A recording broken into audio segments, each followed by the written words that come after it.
The U.S. sends forces to the Caribbean to take on drug cartels. A new list ranks the world's most scenic bridges, with 20 right here in the U.S., and a shakeup in D.C. over who's running the city's police department. Plus, your trivia question: who was Sports Illustrated's very first Sportsman of the Year back in 1954? I'll have the answer at the end of the show. It's Saturday, August 16th, and this is the Flyover Podcast. Welcome to the Flyover Podcast, taking you above the noise for an unbiased, high-altitude view of today's headlines with daily coverage that's honest and refreshing. Let's cruise the news and land the facts. Can you believe it's already back to school season? It feels like we were just talking about summer travel plans, and now the aisles are full of crayons, calculators, and those spiral notebooks you never actually quite finish. Whether you're soaking up these last summer weekends or already knee-deep in school supply lists, I've got the news you need to know. Plus, something to brighten your day. If you missed yesterday's Feel Good Flyover, it's a must listen. A young boy whose unusual kidney surgery made sure he could keep playing the sport he loves. Two friends walking across America to help California wildfire victims, and a bride's gift 25 years in the making that gave her an unexpected connection to her late mom. It's such a good show. All right, for now, though, let's get to today's top headlines so you can get out and enjoy the rest of your weekend. Buckle up and let's get ready for takeoff. The U.S. is sending air and naval forces to the southern Caribbean Sea to counter the growing threat from Latin American drug cartels. The deployment includes more than 4,000 Marines and sailors, several P-8 surveillance planes, at least one warship, and one attack submarine. Officials say the operation will continue for several months in international airspace and waters. President Trump has made targeting drug cartels a central part of his effort to secure the U.S. southern border. A new list of the most scenic bridge views in the world features 20 right here in the U.S., with the Golden Gate Bridge taking the top spot, followed by the Brooklyn Bridge and the New River Gorge Bridge in West Virginia. Also making the cut, New Mexico's Rio Grande Gorge Bridge, the Chesapeake Bay Bridge Tunnel in Maryland, Florida's Sunshine Skyway, and South Carolina's Arthur Ravenel Jr. Bridge. The list's top international pick: the London Bridge, followed by soaring bridges in China, Turkey, and Japan. You can see the full list, complete with photos, in today's show notes.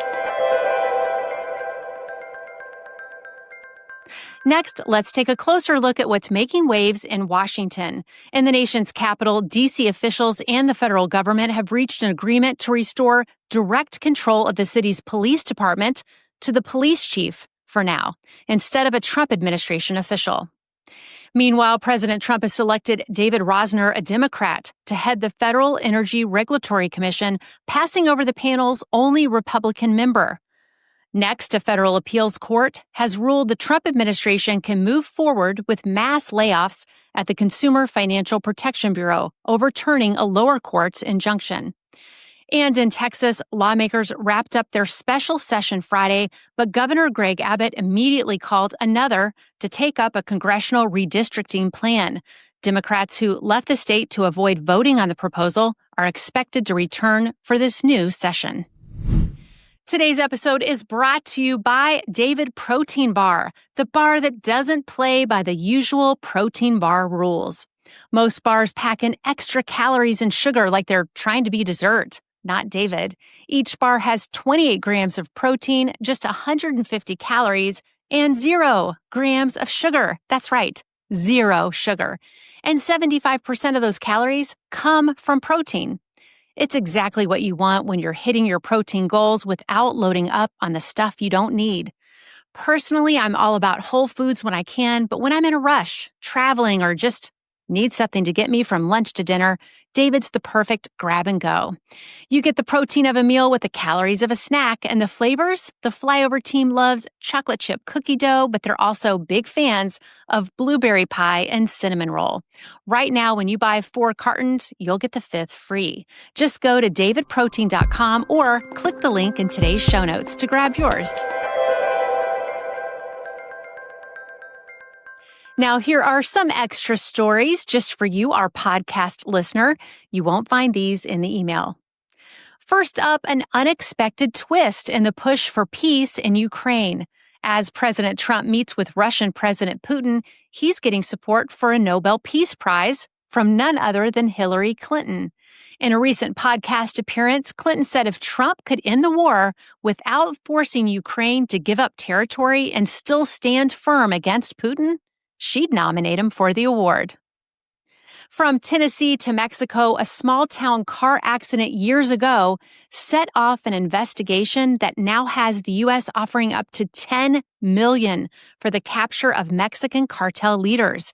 It started with 2 drug dealers in a crash, led to wiretaps, a shootout, and a drug-filled tractor trailer. Federal indictments are now out for 5 top members of the United Cartels, all believed to be in Mexico. And in Germany, scientists have uncovered 31 shipwrecks in Lake Constance, a lake that's nearly 800 feet deep. The discoveries came during a survey that identified more than 250 possible wreck sites. Divers and remotely operated vehicles helped confirm the finds, which include a steamer believed to have been destroyed in a World War II air raid, century-old paddle steamers, and even a fully intact cargo sailing ship. It should be in a new series, right? Maybe called like Lake Secrets. I don't know. Netflix, if you end up going with that, let me know. I'd be interested. Okay, still ahead, devastating floods overseas, a powerful storm brewing in the Atlantic, and major fines for Michigan, a new statue for an NBA legend, and a Little League matchup with some big league nostalgia. But first, let's check out how the markets wrapped up this week. Here's how the markets closed up on Friday. The Nasdaq slipped 0.40%, the S&P 500 was down 0.29%, and the Dow inched up 0.08%. Bitcoin fell 1.02%, while gold jumped 1.43% to close at $3,382.80 an ounce. Let's take a look at what's making headlines around the globe. In South Asia, flash floods and landslides in India and Pakistan have killed more than 280 people, left 80 missing, and forced hundreds to evacuate. Over in Europe, Spain is at extreme risk for new wildfires as firefighters battle 14 major blazes. More than 579 square miles have been devastated, and 7 people have died. And in the Atlantic, Hurricane Erin, the first of the 2025 season, could strengthen to a Category 4 storm with 130-mile-per-hour winds. Its center is expected to pass near or just north of the Leeward Islands over the weekend. Time to check the scoreboard. The NCAA has hit Michigan with fines expected to surpass $20 million, part of the penalties for a sign-stealing scandal that's hung over the school for 2 years. Over in LA, the Lakers say they'll unveil a statue of longtime coach Pat Riley later this year. Riley led the team to 4 titles during their Showtime era in the 1980s. Next, former NFL head coach Brian Flores has gotten the green light from a court to move forward with his racial discrimination lawsuit against the Broncos, Giants, and Texans. And tomorrow's Little League World Series Classic between the Mets and Mariners is going to have some major throwback vibes.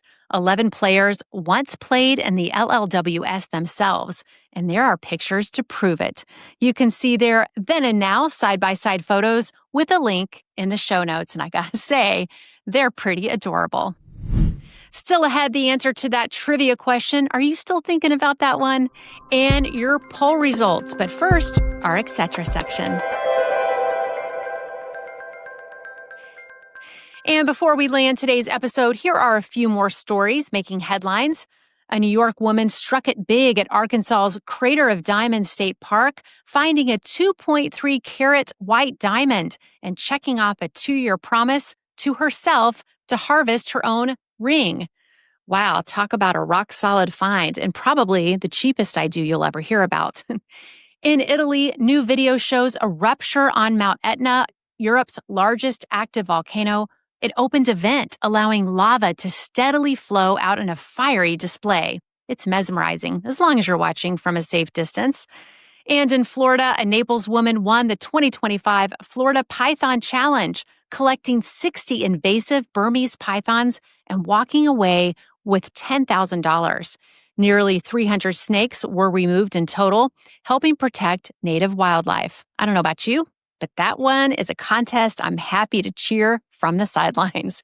And with these 3 etc. stories, we hit the visual trifecta. You can check them all out: the diamond, the lava flow, and the Python champ, with a link in today's show notes.